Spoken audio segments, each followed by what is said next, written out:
stealth, speed, and surprise.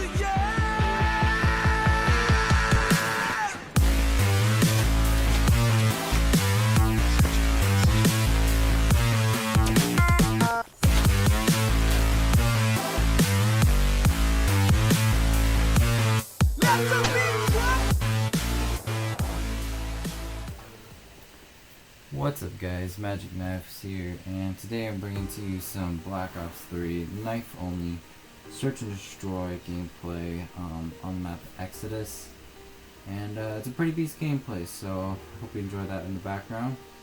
And today's commentary topic going to be about the future of COD and what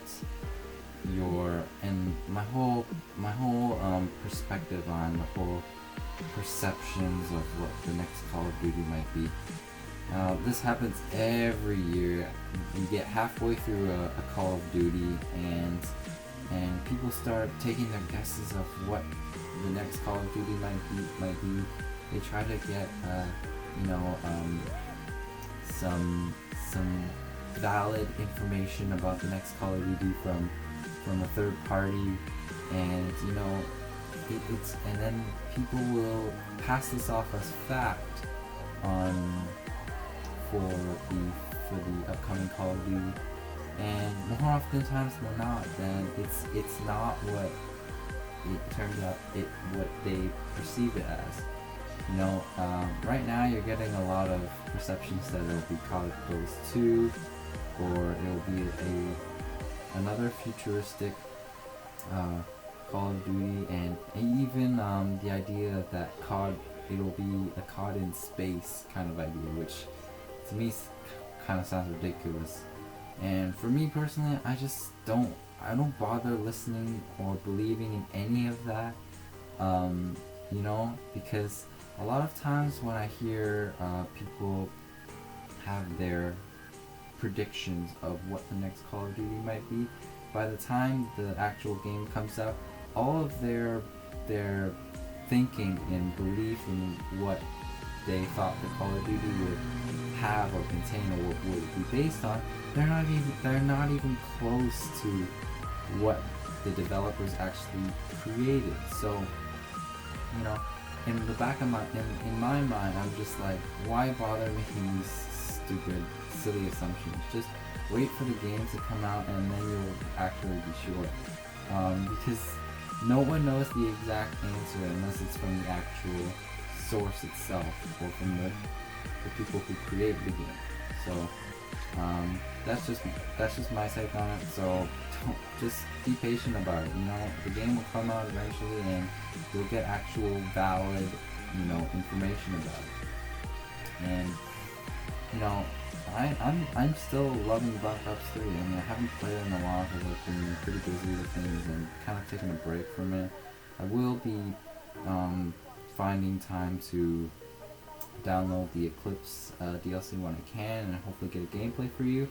At the same time, I'm also really looking forward to Uncharted 4 when it comes out in a few weeks, May 10th. And if you're on PlayStation 4, hopefully you're looking forward to it as well. Aside from that though, really though, from my perspective, I would not be surprised if I had to make my assumptions on the next Call of Duty. I wouldn't be surprised if it was COD Ghost 2, because they did leave. Infinity Ward is making the next Call of Duty, and they did leave the campaign at a cliffhanger. I'm not going to go into detail right now, because if you play COD Ghost campaign, then you should know. But anyways, that's my whole take on the whole thing. But I'm not going to make any more further assumptions on it, because chances are I'm going to be way off the track for it. Personally though, I do wish they would go back to modern warfare times. Maybe not Modern Warfare 4, obviously, because they already finished that series, but something along the lines of that, or even just go back to the World War I eras, or even do like Korean War or Vietnam War, because when Black Ops 1 came out, it was around the Cold War era, And what I don't understand is why Treyarch decided to jump so far ahead into the future instead of just continuing on from where the story left off. I think that would have been better to see keeping that trend of having a Call of Duty in the 20th century. Anyways, that's just my take on it. Let me know what your thoughts are in the comments below. I went 12-3. Hope to see you guys in my future videos, and see you guys later. Peace. Shut up and dance with me.